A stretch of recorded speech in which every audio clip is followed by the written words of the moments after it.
Hello, I'm Laura Sabattini, Principal Researcher in the Human Capital Center, and it's a pleasure to welcome you to another edition of Off the Shelf, a book discussion series brought to you by the Conference Board. Today I'm here with Professor David Smith and Professor Brad Johnson to speak about their most recent book, Good Guys: How Men Can Be Better Allies for Women in the Workplace.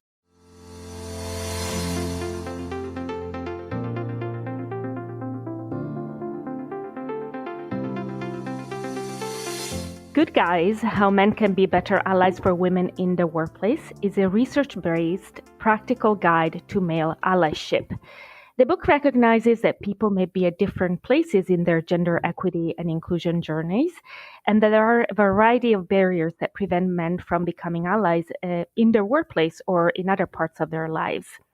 The authors provide several practical tips, tactics, and examples to help overcome these barriers, and it can be helpful for individual men wanting to become better allies, women looking to encourage male allyship, and leaders and organizations wanting to create more gender-inclusive workplaces. Just a few words about the authors before we start our conversation. David Smith is Associate Professor of Sociology at the College of Leadership and Ethics at the U.S. Naval War College. Brad Johnson is Professor of Psychology in the Department of Leadership, Ethics, and Law at the U.S. Naval Academy. He's also Faculty Associate in the Graduate School of Education at Johns Hopkins University. In addition to their own publications on the topic of mentoring and gender inclusion, David and Brad co-author another book on supporting women in the workplace entitled Athena Rising: How and Why Men Should Mentor Women. You can find a link with more information about our guests on our website in the podcast main page. David and Brad, welcome to Off the Shelf. Thanks, Laura. Great to be with you. Thanks, Laura. So I would like to start with a couple of questions about how your collaboration and idea for the book came about. What motivated you to get started thinking about and researching how men can be more inclusive and better allies for women? Yeah. So this is Brad. I'll lead off, and Dave, you can finish our story. But I'm a clinical psychologist. I'm at the Naval Academy, and my whole research career has been focused on mentorships, and especially what mentoring looks like from the perspective of mentees when it's done really effectively. And one of the things I've noticed over the course of my career is all the research literature showing that women don't get the same frequency of mentoring. They don't get the same quality of mentoring. They often don't get sponsored as part of a mentor relationship. And so that was sort of the academic motivation for me. And then, I also have got a single sibling, a sister, and have been able to watch her. We're both clinical psychologists. We've done the same things in our career. And I've been able to see the headwinds she has faced as a woman doing almost exactly the same thing I was doing in my career. And it really opened my eyes to the different experiences that women often report. And then along came my colleague Dave, and we decided, hey, we should research this because Dave had some really similar interests in gender. So, Dave, I'll hand it to you. Yeah, thanks, Brad. And as a sociologist who does, I do all my research in the area of gender, work, and family, so looking at gendered perspectives of careers and family out there. It was clear that there's a lot of inequities, a lot of challenges that women face in the workplace, and there were a lot of great advances being made up to about the turn of the century into 2000, but we really kind of stagnated, and a lot of these we're just making the advances in terms of equality and eliminating a lot of these inequities in the workplace that we'll get a chance to talk to about today. And one of the things that was really clear to both me and Brad was in our work that women were very vocal and active and eliminating and reducing the barriers and challenges, but men were just really absent, just missing completely in this work. And as we set out to do this original research for Athena Rising, in particular with looking at mentoring and sponsoring, it opened up a lot of doors. And in terms of understanding why men were reluctant in some cases, fearful in other cases, just worried or just didn't know what to do. And so that really led to that first book. And what was interesting is we were, after that book, Athena Rising, was released in 2016. About a year later, Me Too went widespread, of course. And we found ourselves getting pulled into the broader conversation around allyship and how men can show up in the workplace and partner with women to collaborate and be more supportive and really to really move the needle when it comes to diversity and inclusion and to eliminate these inequities in the workplace. And so that led to our latest research for Good Guys and how men can be better allies in the workplace, and looking at the broader ideas around how we can really develop men as in the skill sets they need to be better allies in the workplace. Yeah. Yeah, no, that's great. Those are great examples. And I wanted to build on something you said, Dave, about in your book, you talk about men, and especially white men, being the missing ingredient when it comes to many gender initiatives in the workplace. And I would add, coming from the diversity, equity, and inclusion space, that often they don't necessarily engage in other diversity, equity, and inclusion initiatives as well. What does your work suggest are the main reasons that prevent men from participating more or engaging more in these kind of initiatives? Well, so there are a number. It's such a good, important point, Laura. We, in our research for both books, as we interviewed men, as we heard from women, we heard about, this sort of cluster of things that keep men on the sideline. And Dave and I actually gave this a term. We call it reluctant male syndrome. And there are so many components to it. Dave mentioned a few, but number one, I think very often men hear words like diversity, women, inclusion, and they tune out, right? They think, oh, that's not for me. That's a women's thing. I've got no psychological standing or appropriate place to talk about that or engage. And so really the way we frame, diversity and inclusion often gives men a free pass, because I think they don't see it as their place. But there are other things, right? Men have zero sum beliefs, right? If women advance, then that'll be bad for me, right? If we're promoting more women of color, then there'll be fewer jobs for white men. And we know that that's not true. The evidence doesn't support that, but that can be something that keeps me on the case.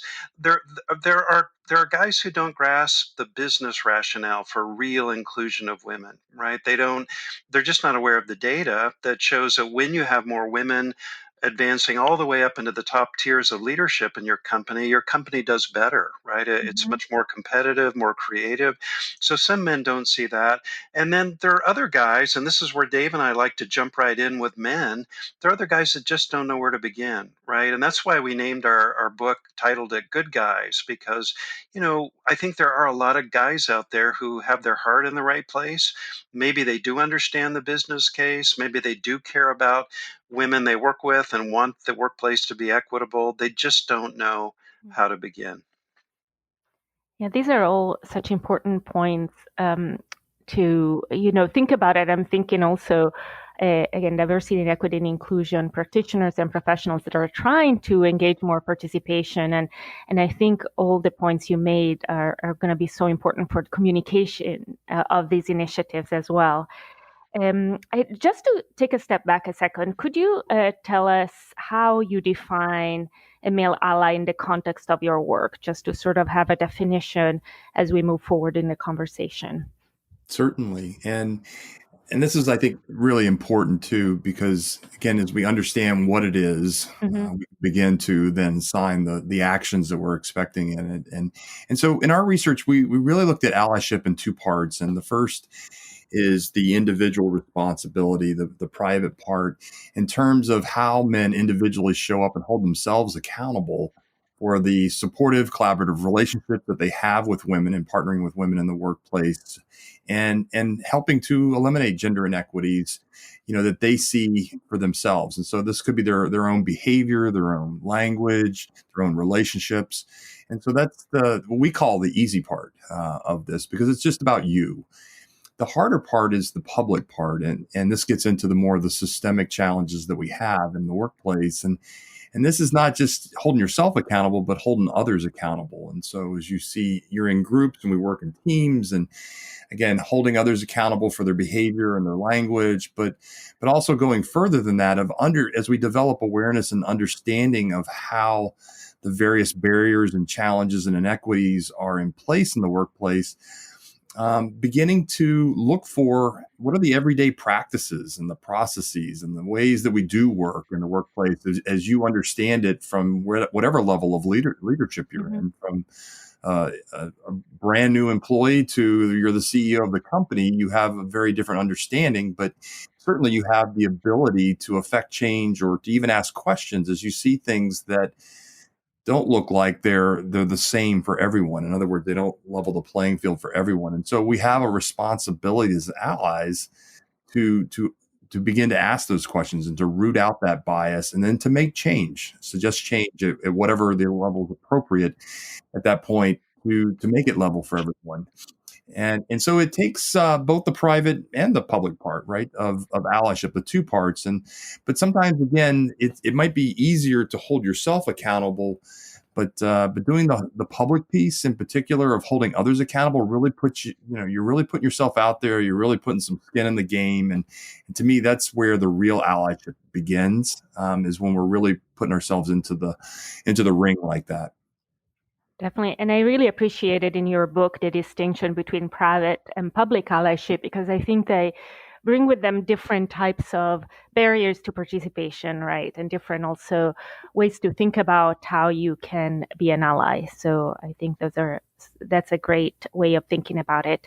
In the book, you cover, speaking about barriers, gender barriers to women's advancement, in the book you cover a variety of barriers that women may face when it comes to the workplace and advancing to senior leadership roles.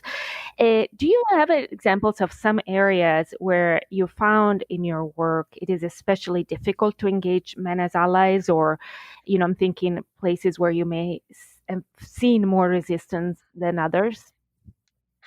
Yeah. So, I think, again, there are a host of things, Laura, that can keep men on the sideline. And, I'll just mention a few of the key things that we have seen in our research. Number one, men often just are not aware, right? And, so we're the normative in the workplace. We're the center of the workplace, especially as white men.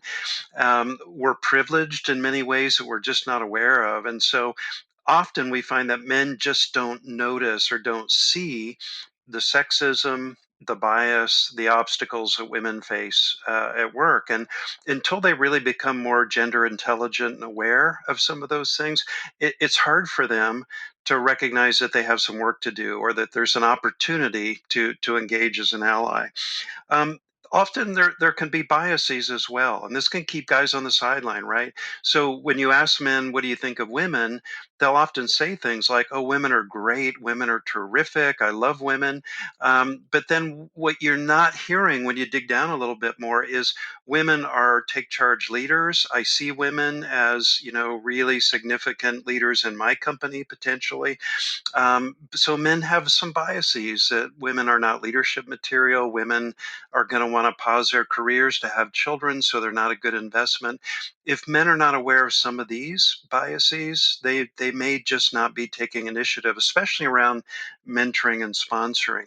And then just one last one I'll mention, Laura, is the whole Me Too piece that Dave alluded to earlier. There are a number of false narratives that keep men on the sideline, especially in the wake of Me Too, about women being dangerous, right? Or, it's scary or it's risky for me to spend a lot of interpersonal time with female colleagues because maybe there'll be rumors, maybe I'll be falsely accused. And I think men have got to push back on this. Women are not more dangerous. Women are not scary. There's absolutely no evidence that men who have good intentions and want to engage more as allies and mentors with women have any increased risk whatsoever. So we need to all push back. And I think that's some work that we need to do with men in this space. Yeah, thank you. These are great. And we're going to take a short break for some quick announcements. and be back in just a minute to continue our conversation about the new book, Good Guys: How Men Can Be Better Allies for Women in the Workplace. Can you, your team, or your company benefit from insights such as the ones provided in this podcast? They are immediately available when you join the Conference Board, a membership-based think tank that delivers trusted insights for what's ahead. Reaching across industries and geographies, we bring together our noted experts, senior executives from the world's largest companies, and nonpartisan practical research to help you address your most important business issues. Our membership packages are tailored to your organization's unique needs and budget. To learn more about our offerings, go to www.conferenceboard.org and click Join on the top bar to connect with one of our product specialists. Hello, and welcome back to our discussion about the book, Good Guys: How Men Can Be Better Allies for Women in the Workplace, with the authors David Smith and Brad Johnson. Dave and Brad, we just spoke about a few key concepts from your book. I wanted to delve more into the specific recommendations for individuals and organizations that I know will be very much of interest for the audience of this podcast. So for individuals, in general, what practical steps or advice do you have for men who do not want to be advocates but do not know where to start? You briefly mentioned a few before, but I wanted to focus on the specific recommendations that you would give to someone that wanted to become an ally. Certainly, and I'll just kick off a few here, and I'm sure Brad will want to add in a couple as well. But this may seem as a bit of an odd place to start, but Brad and I like to remind men that it's really hard in the workplace to be an all-in ally, to just sling on your ally cape, and then if you're not doing the same thing at home. So in many ways, we talk about how gender equity starts in the home and how men have to think about how they can be all-in equal partners. Again, if they're partnered with a woman, and if they have kids, that's certainly there's additional responsibilities there, but doing their fair share, whatever that looks like in terms of the household division of labor. And we know that women, even during the pandemic, has been exacerbated in the amount of hours women have been having to commit to the running of the household. Childcare is another one, and it's not just childcare; it's all caregiving that goes to other family members and friends as well. That these burdens tend to fall more onto them, and men need to do their fair share of these roles and responsibilities. The other part of this is that it's not just maybe the physical tasks that we tend to focus on a lot. It's also the mental tasks of organizing the household, of coordinating, of keeping track of all the mental lists that we need to be involved in as well. And so when it comes to planning or organizing things for, if you have children, for things that are going on at school or their sports activities or their extracurricular activities, we need to be involved in that. If it's planning family outings or gatherings, we need to do our fair share of that. If it's just kind of keeping track of the day-to-day things that we need in the household, we need to be doing our fair share of that. And so there's a lot of these various, again, things that we can be doing in the household that are really important. The other half of the equation really is as parents. And for those men who are parents out there, that as dads, it's really important to remember that, you're influencing the next generation and the effects of that the research shows us that will come about by being an all-in ally at home and your kids seeing it. So for example, for your sons, they are much more likely to have a more broader gender inclusive perspective of gender roles. And so when they go into the workplace, it's that time, again, that's going to, affect change in how they perceive the roles and responsibilities of doing work and really beginning to shift towards a more equal and egalitarian perspective on how we view this.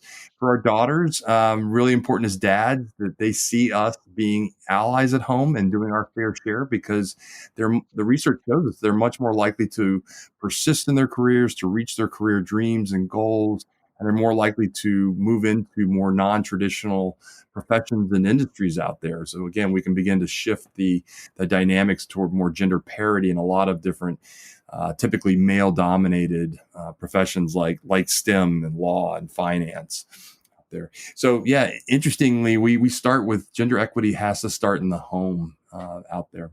Brad, others? Yeah, well, Laura, I'm just going to give you two interpersonal ally strategies and then two public ally strategies really quickly. So, for guys that are ready, aren't sure where to begin, here's a couple interpersonal keys. And again, we got these from interviewing lots and lots of women and asked them what allyship looks like. So one is listen. And that may sound so easy, but men struggle with this to listen generously, to listen spaciously without the intent to fix her, right? Or fix her problem. Just be there as a great friend and colleague and listen generously. Great starting point. Here's one more interpersonal piece. Don't make assumptions about her. Don't make assumptions about where she'll want to go, what job she'll want to have, what an ideal career will look like for her. Again, listen and begin to discern where she would like to go. Here are a couple of public ally strategies. Number one, you have to disrupt sexism, right? So if you're that guy in a meeting and a sexist joke is told or a really biased comment gets made about women, it is not okay if you're an ally to sit there silently. And that happens way too often.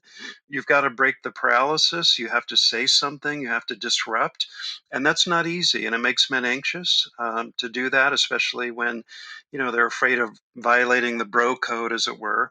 But this is where real ally courage kicks in. And then one last one, Laura, and that is the deliberate, out loud sponsorship of women. Dave and I refer to this as be her raving fan, right? It's not enough to just be kind to her and tell her how great she is interpersonally. You have to be telling other people, especially other people up the chain of command, how great she is and putting her name forward for opportunities and stretch assignments. This is what real allyship looks like, and it's something that women often don't get enough of. Definitely. And these are great recommendations. And fun fact, actually, as you know, I'm a social psychologist, and at the beginning of my career, I did research on the division of labor at home and how that affected career advancement for women.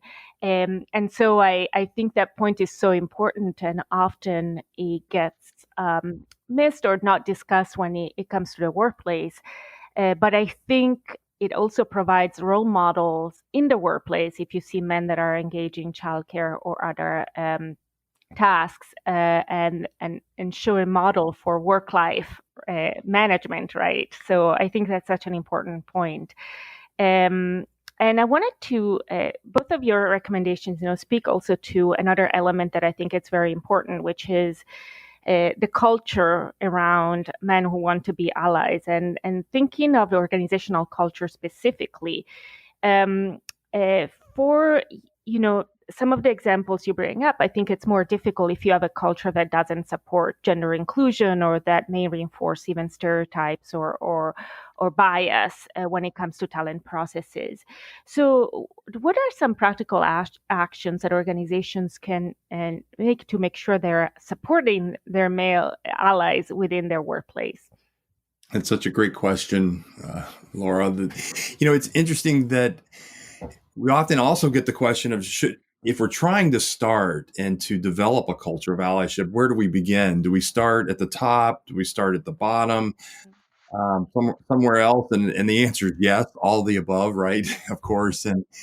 But let me just give you the case for starting at the top. And it's really important from a leadership perspective that our senior leaders, and particularly the CEOs, the senior executives, all have the ability to communicate and talk about why this is important to them. And especially if you happen to have one of those white male CEOs out there, that they're comfortable talking about why it's important to them personally. And so they've had time to think about why this is really important to them and kind of understand the purpose behind why they're so motivated to move in this direction.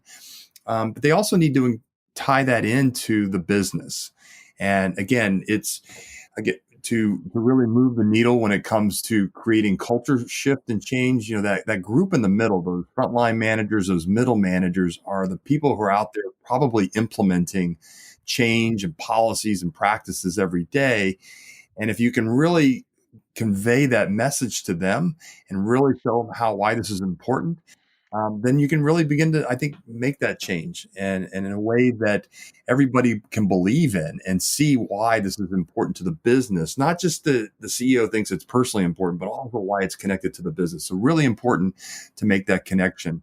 But sometimes CEOs, they avoid these conversations because, again, they're just not comfortable talking about gender, talking about diversity or inclusion. They don't understand enough or comfortable enough to make that conversation. So it really behooves them to spend the time to develop an awareness and an understanding so that they can talk about it in a way that's compelling, right, for everyone underneath them. That shows that they really believe in this.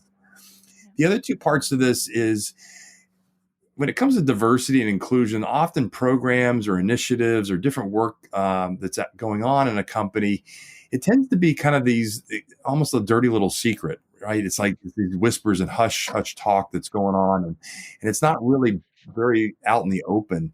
We really advocate for transparency when it comes to doing this work. Again, if you can be very clear in your communication and your messaging about why you're doing this and why this is important to us, of who we are in our company or organization and our business, then we can be very transparent about what we're doing. And here's the initiative, here's the work we're doing, and then here's how we're doing.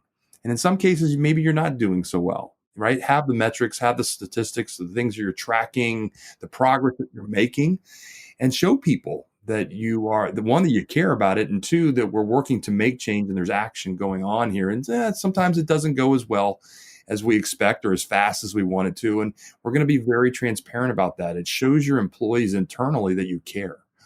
I think it's also important for a lot of companies to do this very publicly. So from a public disclosure to create transparency, one for investors, because today a lot of investors are looking to see how are you addressing these kinds of issues? Are you taking real action or are you just giving it lip service?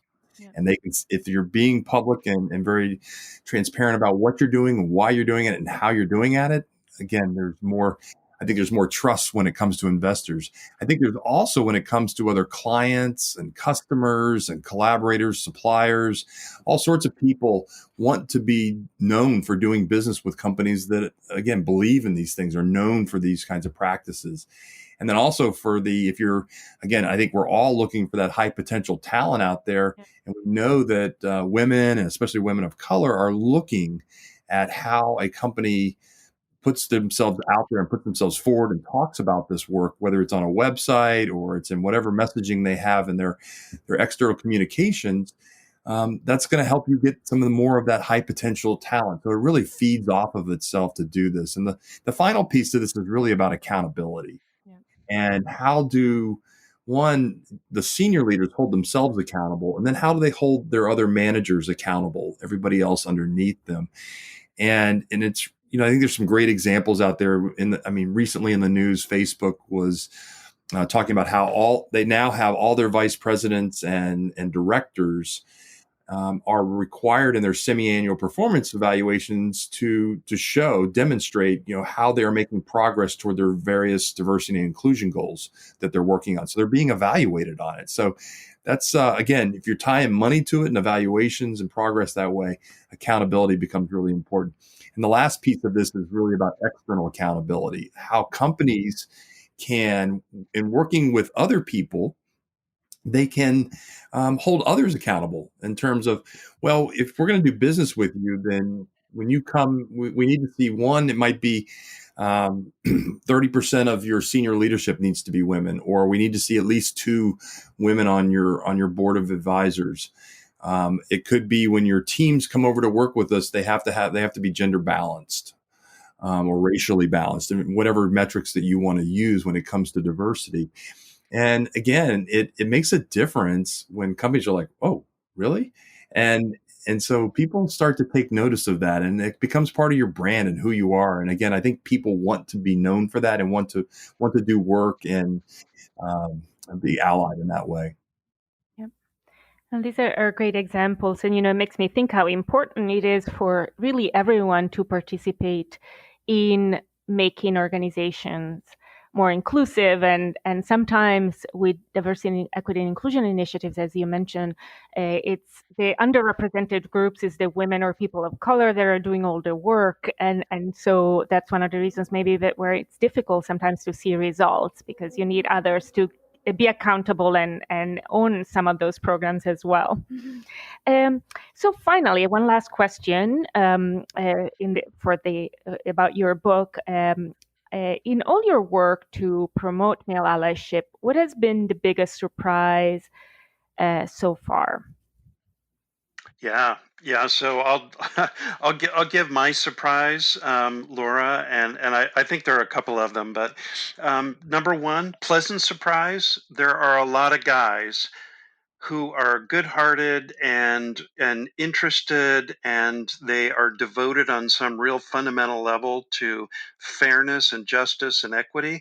They just don't know exactly what to do in this space, right? And so Dave and I think were pleasantly surprised to find out there are a lot of good guys out there, in some cases just waiting on the sidelines for an invitation in, and then maybe a playbook on how to get started. And so that's really what Dave and I tried to write for them.